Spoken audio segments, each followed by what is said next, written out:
আমার নিজেকে মাঝে মাঝে ধিক্কার দিতে ইচ্ছা করে যে আমরা কেমন একটা জাতি, যে জাতি আমরা আমাদের নিজেদের ছেলেদেরকে পুড়িয়ে মারি। কেমন একটা জাতি যে আমাদের রাষ্ট্রের যারা কর্মচারী কর্মকর্তা তারা সন্তানদেরকে হত্যা করে এবং তারপরে পুড়িয়ে হত্যা করে। এখানে একজন মা বক্তব্য রাখছিলেন যে তার ছেলে বেঁচে ছিল, সেই অবস্থায় তাদেরকে পুড়িয়ে মারা হয়েছে। অনেকে অভিযোগ করেছেন, বিশেষ করে একজন মহিলা অভিযোগ করেছেন যে তার স্বামীকে মেরে ফেলার পরে, পুড়িয়ে ফেলার পরে তার কেউ খোঁজ নেয়নি, তিনি জানেনও না যে তার স্বামী কোথায় কিভাবে আছে, তাকে কেউ সাহায্য করেনি। তিনি কুমিল্লা থেকে এসেছেন আজকে খবর পেয়ে। আমি ঢাকা ডিসিকে এখান থেকে বসেই ফোন করেছিলাম যে তারা, সরকার কমিট করেছিলেন যে যারা আহত এবং শহীদ, বিশেষ করে যারা শহীদ হয়েছে তাদের পরিবারগুলোকে 10 লক্ষ টাকা করে তারা প্রাথমিকভাবে অনুদান দেবেন, আর যারা আহত হয়েছে তাদের চিকিৎসার সমস্ত ব্যয়ভার বহন করবে। আমি মাত্র 2 জনকে এখানে পেয়েছি যারা সেই টাকাটা পেয়েছেন বন্ড হিসেবে, বাকিদের আমি জানি না।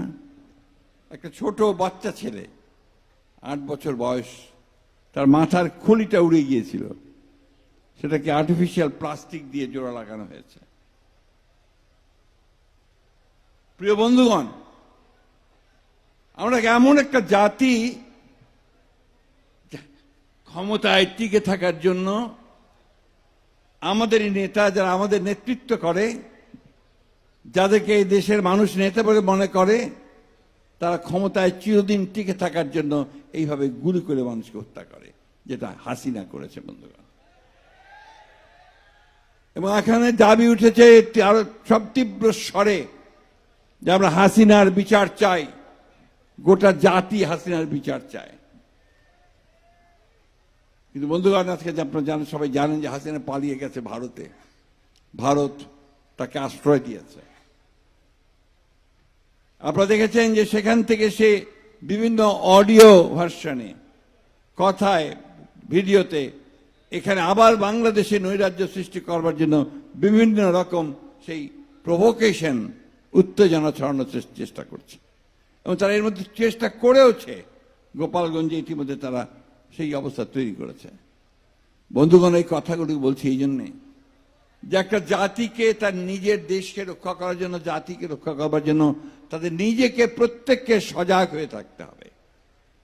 আজকে দীর্ঘ 15 বছর এই হাসিনার ফ্যাসিস্ট সরকার এই দেশের মানুষের উপরে স্টিম রোলার চালিয়েছে। আপনারা যা বিএনপি করেন, বিএনপির হাজার হাজার নেতাকর্মীর বিরুদ্ধে মিথ্যা মামলা হয়েছে, অনেকে কারাগারে গেছেন। আপনাদের এই সাভার থেকে, আশুলিয়া থেকে অনেকের সঙ্গে আমার দেখা হয়েছে আমাদের সেই কারাগারের মধ্যে, কেরানীগঞ্জ কারাগারে।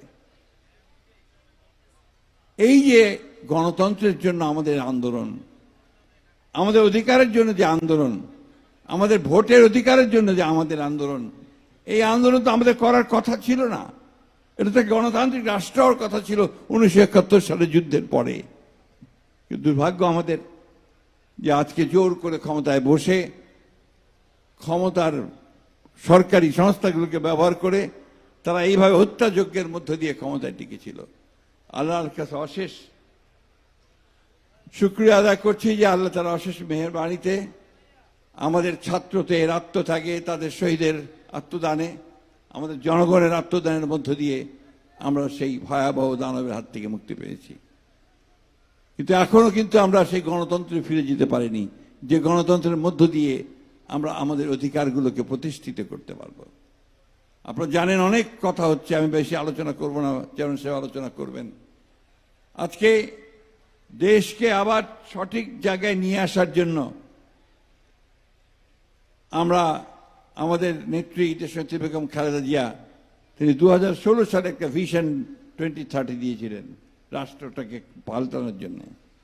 আবার আমাদের ভারপ্রাপ্ত চেয়ারম্যান তারেক রহমান সাহেব, তিনি 2022 সালে 31 দফা কর্মসূচি দিয়েছেন এই রাষ্ট্রটাকে বদলানোর জন্য, কাঠামো বদলানোর জন্য এবং বিচার বিভাগের স্বাধীনতার সহ বিভিন্ন সংস্কারগুলো করার জন্য। আজকে দীর্ঘদিন যাচ্ছে, এগুলো নিয়ে অনেক বাদানুবাদ, পত্র পত্রিকায় বিভিন্ন লেখালেখি হচ্ছে।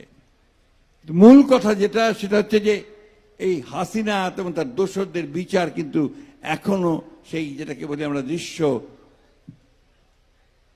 সামনে আসা, সেই দৃশ্যমান হয়নি।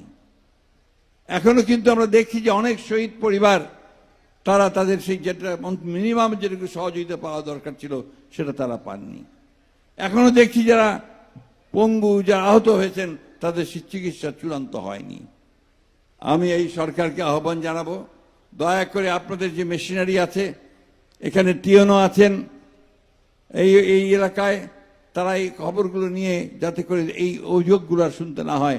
স্টেজে দাঁড়িয়ে কোনো মা যেন না বলে যে আমি এখন আমার সন্তানকে কিভাবে পালন করব। আমরা আজকে সত্যি হতবাক হয়ে গেছি। এই দৃশ্য দেখা যায় না, খুব কম দেখা যায়। একমাত্র মুসোলিনি দ্বিতীয় বিশ্বযুদ্ধের সময় হিটলার চেম্বারে, গ্যাস চেম্বারের মধ্যে পুড়িয়ে মানুষকে হত্যা করেছিল। আর আজকে বোধহয় এই দেখলাম আমরা যে আমাদের দেশে হাসিনা এই ছাত্রদেরকে পুড়িয়ে মেরেছে।